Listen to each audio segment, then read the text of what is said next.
ஒரு 13 வயசு பையன் 36 வயசு பொண்ணை பிரெக்னென்ட் ஆக்கிடுறான். அப்புறம் அந்த பொண்ணை தூக்கி அதுக்காக ஜெயிலில் போட்டுடுறாங்க. அந்த பொண்ணு ஜெயிலேருந்து திரும்பி வந்தோடனே அந்த பையனும் அந்த பொண்ணும் சேர்ந்து வாழ ஆரம்பிக்கிறாங்க.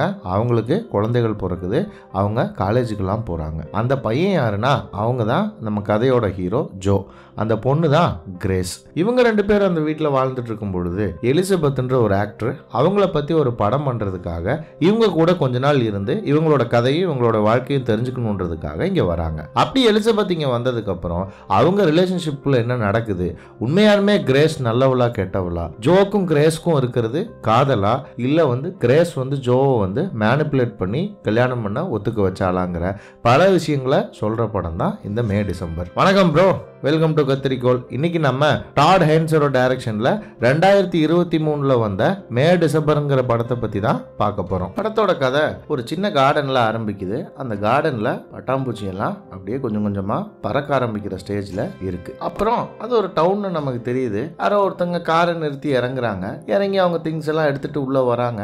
என்ன ஏதுன்னு இன்னும் நமக்கு பெருசா புரியல. அப்போ ஏதோ ஒரு ஹோட்டல் ரூம், அங்க இருந்து அவங்க திங்ஸ் எல்லாம் எடுத்துட்டு அவங்க கிளம்புறாங்க. இங்க ஒரு வீட்டுல ஏதோ ஒரு பார்பிக்யூ, ஒரு கிரில் வீட்லயே சமைப்பாங்க இல்லையா, அதுக்கு ரெடி ஆகுறாங்க பார்ட்டிக்கு. பார்த்தா அவனை பார்த்தாலே சின்ன பையன்னு தெரியுது. அவன் இது திங்ஸ் எல்லாம் எடுத்து வைக்கிறான். அப்புறம் நிறைய குழந்தைகள்லாம் அங்கே விளையாடிட்டு இருக்கு. அந்த வீடு ஒரு சந்தோஷமான ஃபேமிலியாக தான் நம்ம கண்ணுக்கு தெரியுது. அப்போ பார்பிக்யூ அவன் சமைச்சிட்டு இருக்கும்போது பக்கத்து வீட்டுக்காரன் கூட அவன் பேசிக்கிட்டு இருக்கான். அவன் தான் நம்ம ஹீரோ ஜோ. அப்புறம் ஒரு கார் அங்கே வந்துகிட்டு இருக்கு. இந்த காரில் வர்றது யாரு என்னன்னு நமக்கு தெரியல. இந்த கார் அந்த வீட்டுக்கு முன்னாடி நிறுத்துது. பார்த்தா அங்கே நிறைய கார் நிற்கிது. அதுங்க வந்தது யாருன்னு பார்த்தா எலிசபெத், அதாவது இந்த டிவி ஆக்ட்ரஸ். இப்போ இவங்க கதையை நடிக்க போறா.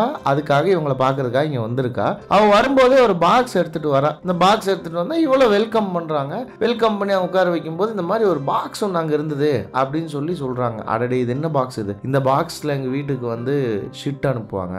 என்னது ஷிட்டா? ஷிட்னா என்னங்க? அதாங்க பி. இது எங்களுக்கு பழகி போன ஒரு விஷயம் தான். எங்களை பிடிக்காதவங்க இங்க நிறைய பேர் இருக்காங்க. அதனால வேற வழி இல்லை, நாங்க இதை அட்ஜஸ்ட் பண்ணி தான் ஆகணும், நாங்க பழகிட்டோம் அப்படின்னு சொன்னா. அதுக்கப்புறம் பார்த்தா அந்த எலிசபெத் அங்க இருக்கிற ட்வின் குழந்தைகளை மீட் பண்றா.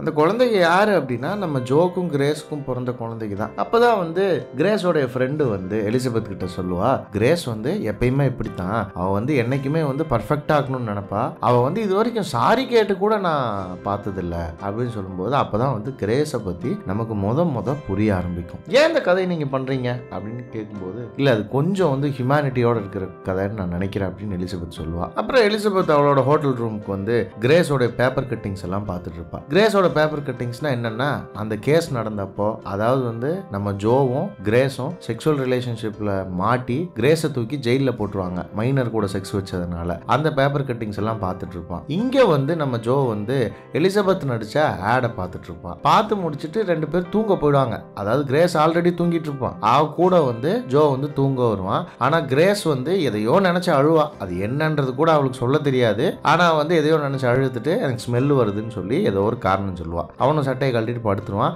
அடுத்த நாள் காலையில பார்த்தா ஜோ எந்திரிச்சு கார்டனிங் பண்ண ஆரம்பிச்சிருவான். அவனுக்கு கார்டனிங்ல ரொம்ப இன்ட்ரெஸ்ட்ங்கிறது நமக்கு பார்க்கும்போதே தெரியும். யாரு கூட அவன் டெக்ஸ்ட் பண்ணிக்கிட்டே இருப்பான். அப்புறம் நான் எலிசபெத் கிரேஸை பார்க்கறதுக்காக வருவா. கிரேஸ் என்னன்னா ஒரு பாட்டரி, அதாவது பொக்கே செய்யற இடத்துல இருப்பா. அப்ப கிரேஸ் எலிசபெத்துக்கு பொக்கே செய்யறத பத்தி சொல்லி கொடுப்பா. சொல்லி கொடுத்துட்டு எலிசபெத்தை எல்லாத்துக்கும் கூட இன்ட்ரடியூஸ் பண்ணி வைப்பா. இந்த மாதிரி இவங்க தான் என்னோட கதையை படமா எடுக்க போறாங்க அப்படின்னு. அப்புறம் எலிசபெத்தை வீட்டுக்கு டின்னருக்கு கூட்டிட்டு வருவாங்க. டின்னருக்கு கூட்டிட்டு வந்தா அப்ப நமக்கு என்னன்னா ஜோவுடைய பையன், அதாவது ஜோக்கும் கிரேஸுக்கும் பிறந்த பையனை பத்தி நமக்கு தெரிய வரும். அந்த பையனுக்கும் ஜோக்கும் கிட்டத்தட்ட ஒரு 10 வயசு தான் டிஃபரன்ஸ் இருக்கும். இப்போ அவன் காலேஜ் போற டைமிங் இருப்பான். அப்போ சொல்லுவான் அவன் ஃப்ரெண்ட்ஸை பத்தி, அவங்க வீட்டை பத்தி, அவங்க ஃபேமிலியை பத்தி எல்லாம் பேசிக்கிட்டு இருப்பாங்க. அப்படி பேசிக்கிட்டு இருக்கும்போது அந்த பாக்ஸை பத்தி எலிசபெத் கேட்பா, உண்மையாலுமே உங்களுக்கு இந்த மாதிரி பாக்ஸ் அடிக்கடி வருமானு? ஆமா, அடிக்கடி வரும், பட் ஆனா நாங்க இதை பெருசா கண்டுக்க மாட்டோம் அப்படின்னா. அப்ப நீ எப்ப ஃபர்ஸ்ட் ஜோ பாத்தீங்க அப்படின்னு கிரேஸ் கேட்கும்போது, சின்ன வயசுல எனக்கு இந்த ஃபர்ஸ்ட் கல்யாணம் நடந்தது இல்லையா, அந்த கல்யாணம் நடந்து எனக்கு ஒரு 3 பசங்க இருந்தாங்க. அந்த 3 பசங்கள்ல கடைசி பையனுடைய ஃப்ரெண்டு தான் ஜோ. அவனை நான் அப்பயே மீட் பண்ணிட்டேன். பட் ஆனா எனக்கு அதுல பெருசா ஞாபகம் இல்லை. அதுக்கப்புறம் வந்து நான் வேலை செஞ்ச பெட் ஸ்டாப்புக்கு இவன் வேலைக்கு வரும்போது தான் எனக்கு அவனை பற்றி தெரிஞ்சுது அப்படின்னு சொல்லிட்டு அவங்க கதையை சொல்லுவான். அதுக்கப்புறம் தான் எலிசபெத்துக்கு ரியலைஸ் ஆகும் என்னன்னா, ஜோவும் எலிசபெத்தும் ஒரே வயசு, ஆனால் கிரேஸ் வந்து இவங்களுக்கு அம்மா வயசில் இருக்கான்னு. அப்புறம் அவன் வந்து எலிசபெத் கிட்ட பேசிட்டு ஜோ உள்ளே போயிடுவான். ஜோ கூட தனியாக பேசுறதுக்கு எலிசபெத் ட்ரை பண்ணுவா, ஆனால் வந்து ஜோ அதுக்கு ஒத்துக்காம உள்ளே போயிடுவான். அப்புறம் எலிசபெத் ரூமுக்கு வந்து அவளோட பாய் ஃப்ரெண்டு கிட்ட இங்கே நடந்ததெல்லாம் பற்றி பேசிட்டு அடுத்து வந்து கிரேஸோடைய ஃபர்ஸ்ட் ஹஸ்பண்டை மீட் பண்ணுறதுக்கு வருவா. அந்த ஃபர்ஸ்ட் ஹஸ்பண்ட் சொல்லுவான், எனக்கு வந்து உண்மையாலுமே அவளை பார்த்தோன்னு ரொம்ப பிடிச்சிருந்தது, நாங்கள் 2 பேரும் கல்யாணம் பண்ணி ரொம்ப வருஷம் சந்தோஷமாக தான் இருந்தோம், ஆனால் ஒரு 36 வயசு ஆனதுக்கப்புறம் ஒரு 13 வயசு பையன்கிட்ட என்ன அட்ராக்ஷன் அவளுக்கு இருக்க முடியும் அப்படிங்கிறத என்னால் புரிஞ்சுக்கவே முடியல. இந்த விஷயம் நீங்கள் எப்படி தெரிஞ்சுக்கிட்டீங்க அப்படின்னு கேட்கும்போது, எல்லாருமாலையும் தான் அந்த பெட் ஷாப்பில் இவங்க 2 பேரும் மேட்டர் பண்ணிட்டு இருந்த விஷயத்தை யாரோ பார்த்து அது போலீஸ் கேஸ் ஆகும்போது தான் போலீஸ் எல்லாம் வீட்டுக்கு வர்றாங்க. அதுக்கப்புறம் என் குடும்பமே நாசமாயிடுச்சு, என் வாழ்க்கையே நாசமாயிடுச்சு, என் பசங்கள்லாம் ஒரு மாதிரி மனசளவில் ரொம்ப பாதிக்கப்பட்டாங்கன்னு ஃபீல் பண்ணுவான். இங்க கிரேஸ் வந்து அவளோட சின்ன பொண்ணை கூட்டிட்டு ஷாப்பிங் வந்திருப்பா. எலிசபெத்தும் கூட வருவா. அப்ப வந்து அந்த பொண்ணு ட்ரெஸ் போட்டு வருவா. ஆனா கிரேஸ் வந்து அதை வந்து ரொம்ப அழகா என்ன பண்ணுவான்னா, அவளுடைய கண்ட்ரோலுக்கு அது இருக்கணுன்றதுக்காக அந்த பொண்ணு போட்டு வந்த ட்ரெஸ் நல்லா இருந்தாலும் கையெல்லாம் தெரியுது, இருந்தாலும் பரவாயில்ல உனக்கு பிடிச்சிருந்தா ஓகேன்னு சொல்லி அந்த பொண்ணுக்கு ஒரு கில்ட் வர வச்சு அந்த ட்ரெஸ்ஸை மாற்ற வச்சிருவா. எலிசபெத்துக்கும் நமக்கும் அப்பதான் புரியும் கிரேஸ் வந்து எவ்வளோ கன்னிங்கான ஒரு கொடூரமான ஒரு ஆளு, ஆனால் பார்க்கறதுக்கு சிரிச்சுக்கிட்டே இருக்கா அப்படின்னு. அந்த டைம்ல வந்து கிரேஸ் வந்து எலிசபெத் கிட்ட அவங்களோட பழைய போட்டோஸ் எல்லாம் கொடுப்பா. அப்புறம் அடுத்து வந்து எலிசபெத் வந்து அந்த பெட் ஸ்டோருக்கு போவா. அந்த பெட் ஸ்டோருக்கு போய் பாப்பா இந்த ஸ்டோர் எப்படி இருக்கு, அவங்க இங்கே தானே அவங்க 2 பேரும் பழகினாங்க இல்லையா, நம்ம ஜோவும் எலிசபெத்தும் செக்ஸ் வச்சுக்கிட்டதும் பழகினதும் இங்கே தானே, அதனால அந்த ஸ்டோருக்கு போய் பாப்பா. அப்புறம் அந்த ஓனர் வந்து எல்லாம் சொல்லுவான், எங்கள் அம்மாவுக்கு உடம்பு சரியில்லாத அப்பதான் நான் அவளை இங்கே வேலைக்கு சேர்த்தேன், அதுக்கப்புறம் அவன் நல்லா வேலை செய்கிறான்னு எல்லா கண்ட்ரோலும் அவகிட்டே இருந்துச்சு, அவளே தான் அந்த பையனை வேலைக்கு சேர்த்தான்னு சொல்லிட்டு இருக்கும்போது நான் வந்து அது நடந்த இடத்த பார்க்கணும், உங்கள் ஸ்டோர் ரூமை பார்க்கணும்னு சொல்லுவா. உடனே எலிசபெத் அங்கே கூட்டு போவாங்க. எலிசபெத் போய் அந்த இடத்துல போய் படுத்து அந்த இடத்துல உட்காந்து கிரேஸாவே மாறி அந்த இடத்த ஃபீல் பண்ணி அங்கே என்ன நடந்திருக்குன்றத இமேஜினேஷன் பண்ணி பார்ப்பான். இங்கே ஸ்விம்மிங் பூல் ரெடி ஆகிட்டு இருக்கும். அப்போ வந்து ஜோ வந்து பழைய திங்ஸ் எல்லாம் எடுத்து வச்சுட்டு டிவி பார்த்துட்டு உட்காந்துட்டு இருப்பான். அப்போ மறுபடியும் அவனுக்கு யாரோ மெசேஜ் பண்ணுவாங்க. அந்த மெசேஜ் பண்ணுறது யாருங்கிறது இன்னைக்கு வரைக்கும் நமக்கு தெரியாது. ஜோ டெக்ஸ்ட் அனுப்பிட்டு இருப்பான். அப்போ வந்து கிரேஸ் வந்து ஜோவை கூப்பிட்டு இங்கே வா எனக்கு இதை வந்து ஹெல்ப் பண்ணு அப்படின்னு கூப்பிடுவா. ஜோவும் போய் சரி ரைட் ஓகேன்னு சொல்லி டெக்ஸ்ட் பண்ணுறதை நிறுத்திட்டு ஹெல்ப் பண்ணுவான். ஹெல்ப் பண்ணும்போது அப்போ கேட்பான், உங்கள் அப்பாட்ட சொல்லிட்டியா இந்த மாதிரி வந்து குழந்தைகளுக்கு வந்து இந்த வருஷம் வந்து கிராஜுவேஷன் நடக்குது, இந்த வாரத்தில் வந்துடுவார் அவங்க அப்பான்னு, சாப்பாடு கொடுக்கறதுக்கும் மளிகை ஜாமான் வாங்குறதுக்கும் போகும்போது நான் கண்டிப்பாக அவர்கிட்ட சொல்கிறேன்னு. இங்கே வந்து எலிசபெத் வந்து என்ன பண்ணுவான்னா, இப்போ கிட்டத்தட்ட வந்து அவ கிரேஸாவே மாறி இருப்பா. அப்போ ஆடிஷனுக்கு ஜோவோட ரோலுக்கு நடிக்க வந்த பசங்களோட வீடியோவை பார்த்துட்டு யாரை பார்த்துமே சாட்டிஸ்ஃபை இருக்காது. அதுக்கப்புறம் அவ என்ன பண்ணுவான்னா, நேராக வந்து ஜோவை பார்க்கறதுக்கு ஜோ வேலை செய்கிற இடத்துக்கே போயிடுவா. ஜோ வேலை செய்கிற இடத்துக்கு போகும்போது அவங்களுக்குள்ள ஒரு கான்வர்சேஷன் வரும். இந்த மாதிரி வந்து ஒரு 13 வயசு பையனோட எக்ஸ்ரேவை வந்து ஜோ வந்து பார்த்துட்டு இருப்பான். அப்போ வந்து எலிசபெத் வந்து இவங்க 2 பேர்த்துக்குள்ள நடந்த கதைகளை பேசிட்டு என்ன ஆகும்னா, எலிசபெத் வந்து இப்போ கிரேஸாவே கிட்டத்தட்ட மைண்ட் அளவில் மாறிட்டதுனால ஜோ மேல ஒரு அட்ராக்ஷன் வந்து அவங்களோட க்ளோஸ் ஆகிறதுக்கு ட்ரை பண்ணுவா.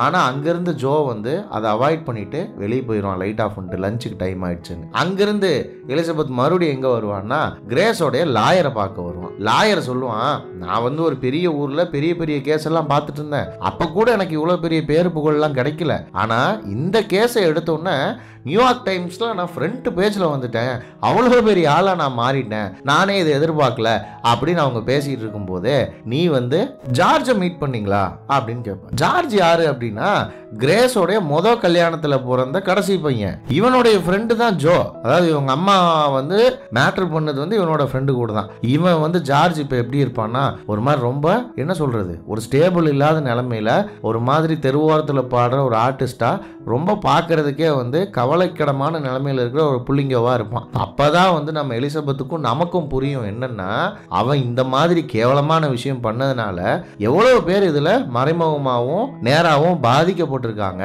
அப்படிங்கிறது புரிய வரும். அவன் வந்து இங்க வந்து பேசிட்டு போயிட்டு திரும்ப பாட போயிடுவான். அப்புறம் நம்ம ஜோ வந்து மளிகை ஜாமானம் எல்லாம் வாங்கிட்டு அவங்க அப்பாவை பார்க்கறதுக்காக வீட்டுக்கு வருவான். வீட்டுக்கு வந்து அவங்க அப்பா கிட்ட வந்து இந்த மாதிரி கிராஜுவேஷனுக்கு வரீங்களாப்பா அப்படின்னு கேட்பான். நான் வரேன், பக்கத்துல தான் இருக்கு, நானே டிரைவிங் பண்ணிட்டு வந்துடுறேன் அப்படிம்பாரு. என் பசங்கள்லாம் ஸ்கூலுக்கு போறாங்கப்பா, எனக்கு இது ரொம்ப வித்தியாசமான விஷயமா தெரியுது. ஆமாமா, உனக்கு மற்ற விஷயத்துக்கெல்லாம் இப்போ டைம் இருக்கும் பாரு, ஒரு மாதிரி ஹர்ட் ஆகுற மாதிரி. ஜோ வந்து கடுப்பாக எடுத்து சிகரெட்டை பற்ற வச்சு குடிக்க ஆரம்பிச்சிருவான். அடுத்த நாள் பார்த்தா எலிசபெத் வந்து இப்போ நம்ம கிரேஸோடைய 2வது பொண்ணு படிக்கிற ஸ்கூலுக்கு வந்திருப்பா தியேட்டர் கிளாஸுக்காக. அப்போ வந்து அவங்க வந்து எலிசபெத்தை பத்தி கேள்வி கேட்பாங்க அங்க பசங்க, செக்ஸ் சீன்லாம் நடிக்கிறதெல்லாம் எப்படி உங்களுக்கு அப்படின்னு. அப்போ வந்து அது ரொம்ப அன்கம்ஃபர்டபுளா இருக்கும். சில இடத்துல அது வந்து ரியலாகவும் தெரியும். அது வந்து டிபெண்ட்ஸ் அந்த நேரத்தை பொறுத்து அப்படின்னு. உங்க கேரக்டர்லாம் எப்படி சூஸ் பண்றீங்க அப்படின்னு கேட்கும்போது, எனக்கு என்ன கேரக்டரா இருந்தா என்ன, இன்ட்ரெஸ்டிங்கா இருந்தா ஓகே. அது எந்த மாதிரி கேரக்டர், எப்படி, என்ன ஏது, அது எனக்கு பிரச்சனை இல்லை. நான் வந்து எவ்வளோ கேவலமான ஆளாக இருந்தால் கூட அந்த மாதிரி ஆளுகளை பற்றி நடிக்க நான் ரெடி அப்படின்னு சொல்லி கேட்கும்போது தான் அந்த பொண்ணுக்கு வந்து ஹர்ட் ஆகும். என்னன்னா அவன் வந்து நம்மளுடைய கதையை தான் அப்படி சொல்கிறான்னு. அதுக்கப்புறம் கோச்சிட்டு இவ கூட வந்து கார்லேருந்து இறங்கி வீட்டுக்குள்ளே ஓடி போயிடுவா. அப்புறம் எலிசபெத் வந்து கிரேஸை பார்க்கறதுக்கு வீட்டுக்குள்ளே போனால், எனக்கு வந்து உங்களை மாதிரியே நீங்கள் மேக்கப் போட்டு விடுங்க அப்படின்னு கேட்பா. இது ரொம்ப முக்கியமான விஷயமா இப்போ அப்படின்னா, ஆமாம் கண்டிப்பாக முக்கியமான விஷயம் தான். நீங்கள் எப்படி மேக்கப் பண்ணுறீங்களோ அதே மாதிரி நானும் மேக்கப் பண்ணாதான் என்னாலையும் வந்து உங்களை மாதிரியே முழுசா மாறி ஃபீல் பண்ணி நடிக்க முடியும் அப்படின்னு சொன்னோன்னே கிரேஸ் வந்து எலிசபெத்துக்கு மேக்கப் போட்டு விடுவா. கிட்டத்தட்ட பார்த்தா எலிசபெத் வந்து கிரேஸ் மாதிரியே மாறிடுவா. அவ கிட்டத்தட்ட அவளுடைய சுயத்தை இழந்து கிரேஸ் எப்படி இருப்பா, கிரேஸ் எப்படி நிப்பா, கிரேஸ் எப்படி பாப்பான்ற அந்த ஒரு இடத்துக்கு வந்துருவா. அப்புறம் கிரேஸ் வந்து ஜோ கிட்ட வீட்டுக்கு ஆளுகளா வராங்க, தயவு செஞ்சு உன் பட்டுப்பூச்சியெல்லாம் தூக்கி அந்த பக்கம் வையும்பா. அப்போ எலிசபெத் வந்து நான் ஹெல்ப் பண்ணுறேன்பா. அப்போ ஜோ வந்து எலிசபெத் கிட்ட பட்டுப்பூச்சிகளை பற்றி சொல்லுவான். அதை வளர்த்துறதுங்கிறது எவ்வளோ முக்கியமான விஷயம், அது ஏன் மனுஷங்களோட ஹெல்ப் அதுக்கு தேவைப்படுது, அது பட்டாம்பூச்சி ஆகிற வரைக்கும் அது எவ்வளோ கேர்ஃபுல்லாக பார்த்துக்கணுங்கிற எல்லா விஷயத்தையும் சொல்லுவான். அதுக்கப்புறம் தான் ஃபேஸ்புக் குரூப்பில் அவன் இருக்கிறதாகவும், இவன் மட்டும் இதை பண்ணுறதில்ல நிறைய பேர் பண்ணுறாங்க, அதில் இருக்கிற ஒரு பொண்ணு இவனுக்கு ஃப்ரெண்டுன்னு சொல்லுவான். அப்போ தான் நமக்கு புரிய வரும் என்னென்னா, இவன் யாருக்கோ டெக்ஸ்ட் அனுப்பிட்டே இருந்தான் இல்லையா. நம்ம எல்லாருமே படம் பார்க்கும்போது நினைச்சிருப்போம், ஒருவேளை எலிசபெத் கிட்ட தான் நம்பர் வாங்கிட்டானோ, இல்லை எலிசபெத் தான் இவனுக்கு டெக்ஸ்ட் பண்றாளோன்னு. ஆனால் இவன் டெக்ஸ்ட் பண்ணுறது வந்து அந்த ஃபேஸ்புக் குரூப்பில் இருக்கிற அந்த பொண்ணுகிட்ட. அப்படியே பேசிக்கிட்டே 2 பேரும் நாயை கூப்பிட்டு வாக்கிங் போவாங்க. இங்கே இருக்கிறது செம்மையா இருக்குல்ல அப்படின்பா எலிசபெத். ஆமாம் இந்த இடம் நல்லா இருக்கும் அப்படின்னு சொல்லிட்டு. அப்போ இந்த பழசெல்லாம் பற்றி என்ன நினைக்கிறீங்க, உங்கள் அப்பா அம்மா பற்றி நீ என்ன நினைக்கிற அப்படின்னு சொல்லி ஜோ கிட்ட எலிசபெத் கேட்பா. அவங்க என்ன ஒரு மாதிரி நல்லா தான் பார்த்துக்கிட்டாங்க, எனக்கு 20 வயசு இருக்கும்போதே அவங்க இறந்துட்டாங்க, அதனால இதை பற்றி பெருசாலாம் வீட்டில் நான் பேசினதில்லை. ஆனால் உண்மையை சொல்ல போனால் பேசினா எவ்வளோ கஷ்டமாக இருக்கும்ன்றது என்னால் யோசிச்சு கூட பார்க்க முடியல. நிறையா பேர் வந்து என்ன விக்டம்னு சொல்லுவாங்க. எனக்கு 13 வயசு தான் இருந்தது, அவள் வந்து எங்கிட்ட அட்வான்டேஜ் எடுத்துக்கிட்டா, அதனால தான் கிரேஸ் வந்து இந்த மாதிரி பண்ணிட்டா, கிரேஸும் நானும் அதனால தான் சேர்ந்துருக்கோன்னு. இல்லை நாங்கள் கிட்டத்தட்ட 24 வருஷமாக சேர்ந்துருக்கோம், எங்கள் 2 பேர்த்துக்குள்ள லவ் இல்லாமல் நாங்கள் எப்படி சேர்ந்துருப்போம் அப்படின்னு கேட்கும்போது எலிசபெத் சொல்லுவா, ஆமாம் உண்மைதான், அந்த வயசுலேயே உனக்கு அவ்வளோ அட்டென்ஷன் இருந்திருக்கு, அதனால் நீ எப்படி ஹேண்டில் பண்ணியிருப்ப, சிரமம் தான் அப்படின்னு சொல்லிட்டு இவங்க வீட்டுக்கு வருவாங்க.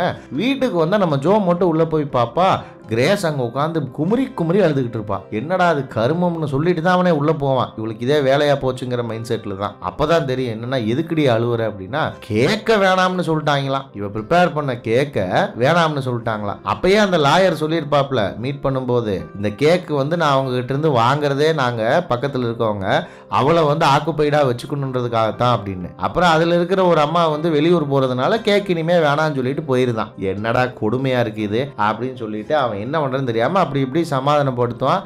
அப்புறம் வந்து கிரேஸ் வந்து அந்த கேக் எடுத்துகிட்டு வந்து ஜோ கிட்டே கொடுப்பான். சாப்பிட்டு பார்த்துட்டு அவன் நல்லா இருக்கும்பா. இங்கே எலிசபெத் வந்து அந்த ஷோவோட டேரக்டர்னு நினைக்கிறேன். அவன் பொண்டாட்டி வீட்டில் இல்லாத டைமில் வந்து எலிசபெத்துக்கு ஃபோன் பண்ணி கடலை போட்டுக்கிட்டு இருப்பான். அவளும் வந்து வேற வழி இல்லாமல் அவனை பேசி கீசி சமாளித்து இன்னும் கொஞ்ச நாள் வந்து கிரேஸ் கூட பழகிறதுக்கான டைமை வாங்குவா. இங்கே வந்து கிரேஸோடைய பெரிய பொண்ணு காலேஜ்லேருந்து கிளாஸை முடிச்சுட்டு வந்துடுவா. ஜோ போய் அவங்கள பிக்கப் பண்ணிட்டு வருவான். அப்போ இந்த மீட்டிங் பற்றி இந்த மூவிஸ் பற்றி எல்லாம் கேட்டு அவ தெரிஞ்சுக்குவா. இங்க எலிசபெத் வந்து டிவியை பார்த்துட்டு கிரேஸாவே தன்னை நினைச்சுக்கிட்டு ரெடி ஆகிட்டு இருப்பா. ஜோ வந்து டெக்ஸ்ட் அனுப்பிட்டு இருப்பான் வீட்டுல. அப்புறம் ஜோவுடைய பையன் அவனும் காலேஜ் போக போறான் இல்லையா, ட்வின்ஸ். அதனால வந்து 2 பேரும் மாடியில ஓட்டு மேல உட்காந்து பேசிக்கிட்டு இருப்பாங்க. ஓட்டு மேல உட்காந்து பேசிக்கிட்டே அந்த பையன் வந்து சிகரெட்டு பற்ற வைக்கலாம் அப்படின்னு சொல்லிட்டு கஞ்சான்னு நினைக்கிறாரு, கஞ்சாவை அடிப்பான். நானே இது வரைக்கும் இதை குடிச்சது இல்லடா மகனே அப்படின்னு சொன்னோன்னே 2 பேரும் சேர்ந்து கஞ்சா அடிப்பாங்க. அடிச்சாலே நம்ம ஜோவுக்கு வந்து ஃபர்ஸ்ட் டைம் அடிச்சதுனால 2 பஃப்லயும் போதை பயங்கரமா ஏறிடும். எலிசபெத் வந்து கிரேஸை பார்க்கறதுக்கு வந்துருவா. கிரேஸ் வந்து எலிசபெத்துக்கு பேக்கிங் எப்படி பண்றது அப்படிங்கிறத சொல்லி கொடுப்பா.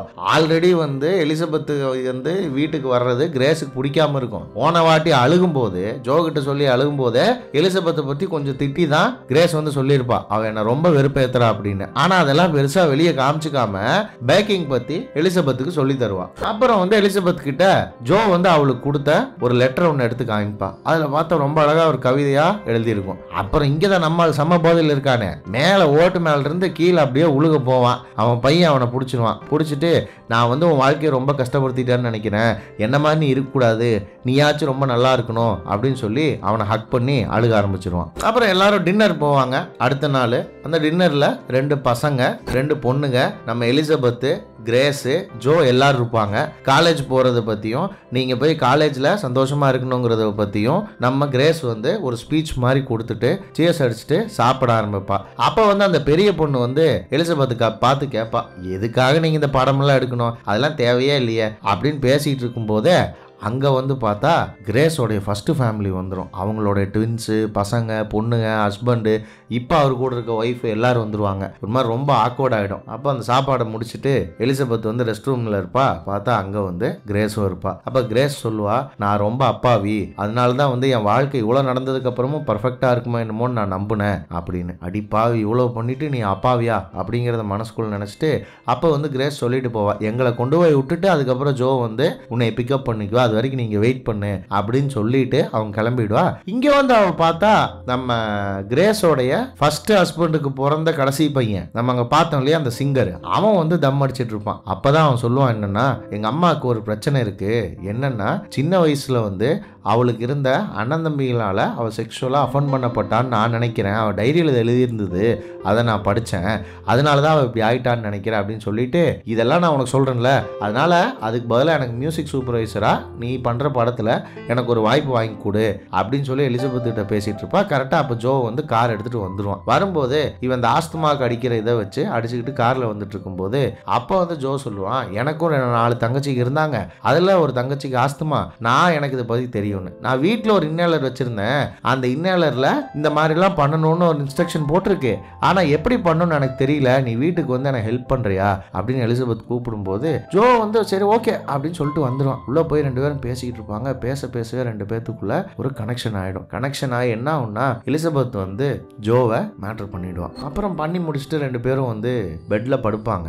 பெட்ல படுக்கும்போது ஒரு லெட்டர் ஒன்று ஜோ வந்து எலிசபெத்துக்கு கொடுப்பா. என்னன்னா ஜோ எழுதுன பழைய லெட்டர் அது. அதை எடுத்து கொடுப்பா. கொடுக்கும்போது தான் எலிசபெத் வந்து ஒரு மாதிரி ஜோவை ஹர்ட் பண்ணிடுவா. நீ வந்து சின்ன பையன், இந்த மாதிரி கதைகள்ல எப்பயுமே வந்து இந்த மாதிரி கதையா, இது ஒன்றும் கதை இல்லை, இது என்னோட வாழ்க்கை, இதை நீ வந்து இவ்வளோ மெக்கானிக்கலா உணர்வு இல்லாம பார்ப்பேன்னு நான் எதிர்பார்க்கல அப்படின்னு சொல்லிட்டு நீ எல்லாம் ஒரு கேவலமான ஆளுன்னு சொல்லி சண்டை போட்டு அங்கிருந்து கிளம்பிடுவா. எலிசபெத் அல்லாத பெருசா கண்டுக்க மாட்டா. அடல்ட்னா அப்படிதான்டா இருப்பாங்க வெண்ண அப்படின்னு சொல்லிட்டு போயிடுவா. இவன் வீட்டுக்கு போய் குளிச்சுட்டு வந்து ரூமுக்குள்ள இருட்டு ரூம், பெட்ரூம் லைட்டை போடாம உட்காந்துட்டு இருப்பான். உட்காந்துட்டு கிரேஸ் கிட்ட சொல்லுவான், நாம நடந்த விஷயங்களை பத்தி பேசணும் அப்படின்னு. நாம பேசணுமா, என்ன பேசணும் அப்படின்னா நிறைய பேசணும், நம்ம இது வரைக்கும் எதுவுமே பேசல அப்படின்னா, ஏன் அந்த ஆக்ட்ரஸ் ஏதாவது சொன்னாலா, இந்த படத்தினாலதான் இந்த பிரச்சனையா, படம் ஆக்ட்ரஸ் எல்லாம் விட்டுரு, நான் என்ன ஃபீல் பண்றேங்கிறத நான் ஏன் அவங்க கிட்ட பேசக்கூடாது, இத்தனை நாளா நான் பேசவே இல்லை, நம்ம லவ் பண்றது உண்மைன்னா நமக்குள்ள இருக்கிறது ஸ்பெஷல்னு நீ சொல்ற, நீ சொன்னது உண்மைன்னா நாம ஏன் வந்து அதை பேசக்கூடாது அப்படின்னு ஜோ கேட்பான். அதுக்கு உடனே இவன் கத்தி கார்பாட்டம் போட்டு அதை இதையும் பண்ணி அந்த டாபிக்கை எப்படியே டைவர்ட் பண்ணிடுவா. நாளை காலையில் குழந்தைகளுக்கு கிராஜுவேஷன் இருக்கு, இப்போ வந்து நீ இதை பேசுறியா அப்படின்னு. அப்புறம் இங்க கட் பண்ணா எலிசபெத் கிரேஸ் மாதிரி டைலாக் பேசி பார்த்துட்டு இருப்பா கண்ணாடி முன்னாடி. அதுவும் வந்து எக்ஸாக்டா அங்க என்ன நடந்திருக்கும், எப்படி வந்து எலிசபெத் வந்து கிரேஸ் மாதிரி தன்னை ரெப்ளிகேட் பண்ணி கிரேஸ் வந்து எப்படி ஜோ வந்து மயக்கி இருப்பா, எப்படி அவங்க 2 பேர்த்துக்குள்ள அந்த செக்ஸ் நடந்திருக்கும் அப்படிங்கிறத ஃபீல் பண்ணி அழுது ட்ரை பண்ணுவா. அடுத்த நாள் காலையில பார்த்தா அந்த கம்பளி பூச்சிக்குள்ள இருந்து ஒரு பட்டாம்பூச்சி வெளியே வரும். அதே டைம்ல இங்க நம்ம கிரேஸ் வந்து ஹண்டிங் போவா. முன்னாடியே சொல்லியிருப்பாங்க கிரேஸுக்கு வந்து ஹண்டிங் போற பழக்கம் இருக்குன்னு. இங்க வந்து நம்ம ஜோ வந்து ஒரு கம்பளி பூச்சியை கூட காப்பாத்தி அதை பட்டாம்பூச்சி ஆக்கணும்னு நினைக்கிறவன். இவன் வந்து அது பட்டாம்பூச்சி ஆகணும்னா அதை வெளியே எடுத்துட்டு வந்து பறக்க விடுறவன். ஆனா நம்ம கிரேஸ் வந்து ஒரு உயிரை வந்து வேட்டையாடி அவளே கொண்டு வந்து உரிச்சு அதை சமைக்கிறவன். 2 பேர்த்துக்குமான வித்தியாசம் இப்ப நமக்கு புரிய வரும். அப்போ வந்து கிராஜுவேஷனுக்கு எல்லாம் கிளம்பிட்டு இருப்பாங்க. ஆனா கிரேஸ் மட்டும் அங்க வந்திருக்க மாட்டான். அங்க வந்து பார்த்தா ஒரு குட்டி நரி இருக்கும். இப்போ அதை சுடலாமா வேணாமா அப்படின்னு வந்து கிரேஸ் வந்து தயங்கி நிப்பா. அந்த நரியை பார்க்கும்போதே கிரேஸுக்கு வந்து ஜோவோட ஞாபகம் வரும். அப்புறம் எல்லாம் கிராஜுவேஷனுக்கு கிளம்பி வருவாங்க. கிராஜுவேஷன் கிளம்பி வந்தா இவங்க பசங்கள்லாம் போய் மேலே வந்து கிராஜுவேட் ஆகிறத ஜோ வந்து பின்னாடி ஒரு ஓரத்தில் நின்று பார்த்துட்டு இருப்பா. ஆனால் வந்து கிரேஸ் வந்து அதை பற்றி எந்த கவலையுமே போடாமல் தனியாக அங்கே போய் உட்காந்துட்டு ஜாலியாக ஃபோட்டோ எடுத்துட்டு என்ஜாய் பண்ணிட்டு இருப்பா. அப்புறம் தான் கிரேஸ் வந்து எலிசபெத் கிட்ட சொல்லுவா, இந்த மாதிரி நீ வந்து ஜார்ஜ் கிட்ட அன்னைக்கு பேசினில்ல, அவன் சொன்னதெல்லாம் பெருசாக எடுத்துக்காத அப்படின்னு. எலிசபெத்துக்கு ஒரே ஆச்சரியமாகும். என்னது, ஜார்ஜ் வந்து உங்க கூட பேசுவானா? அந்த பையன் உங்க கூட பேச மாட்டான்னு தானே எல்லாரும் சொல்றாங்க அப்படின்னு. சேச்சே, நீங்க மற்றவங்க சொல்றதெல்லாம் நம்பாத, நான் டெய்லி ஜார்ஜ் கூட பேசுவேன், அதனால பார்த்துக்க. எப்பயுமே வந்து இன்செக்யூர்டான ஆளுங்க வந்து ரொம்ப டேஞ்சரானவங்க, நான் வந்து செக்யூர்டான ஆளு, அதனால நீ உன்னோட ஸ்கிரிப்ட்ல இதையும் போட்டுரு அப்படின்னு சொல்லிட்டு அவ போவா. அப்ப எலிசபெத்துக்கு அப்படியே ஒரு மாதிரி கைகாலெல்லாம் நடுநடுங்கி போயிடும். அடி பாவி, இவ்வளோ மோசமானவளா, இவ்வளோ மனசாட்சி இல்லாதவளா? ஏன்னா அந்த பையனோட வாழ்க்கையே இவனாலதான் சீரழிஞ்சது. இவனோட பையன் தான் ஜார்ஜ். ஆனாலும் அதை பத்தின கொஞ்சம் கூட ஒரு கில்ட் இல்லாம அவன் மனசுல அந்த பையனை இன்னைக்கு வரைக்கும் மேனிப்புலேட் பண்ணி கூட பேசிட்டு இருக்காளே அப்படின்னு அவளோட கேரக்டர் நினைச்சு அப்படியே மிரண்டு போயிடுவா. ஃபேட் அவுட் ஆகி ஷூட்டிங்க்கு போகும். கிரேஸோட கதையை ஷூட் பண்ண ஆரம்பிச்சிருப்பாங்க. அப்போ எலிசபெத் வந்து கிரேஸா அங்க வந்து ஜோவை செடியூஸ் பண்ற சீனு, சோஃபால படுத்துட்டு பாம்பை கையில வச்சுட்டு ஒவ்வொரு ரீடேக் போக போக போக போக போக கிரேஸ் வந்து எவ்வளவு கொடுமையான ஆளு, எவ்வளவு கொடூரமான ஒரு மனுஷங்கிறத நமக்கு தெரியப்படுத்துறதுக்கு எலிசபெத் முயற்சி பண்ணிட்டே இருப்பா. ரீடேக் மறுபடியும் போவாங்க. அதோட இந்த படம் முடிஞ்சது. இந்த நரேஷன் உங்களுக்கு பிடிச்சிருந்தா இந்த வீடியோவை லைக் பண்ணுங்க, உங்க ஃப்ரெண்ட்ஸ் கிட்ட ஷேர் பண்ணுங்க. அடுத்து நாங்க என்ன வீடியோ போடலாங்கிறத கீழே கமெண்ட் செக்ஷன்ல கமெண்ட் பண்ணுங்க. இந்த மாதிரி நல்ல நல்ல வீடியோஸ் போடுற நம்ம கத்திரிக்கோளுக்கு சப்ஸ்கிரைப் பண்ணுங்க.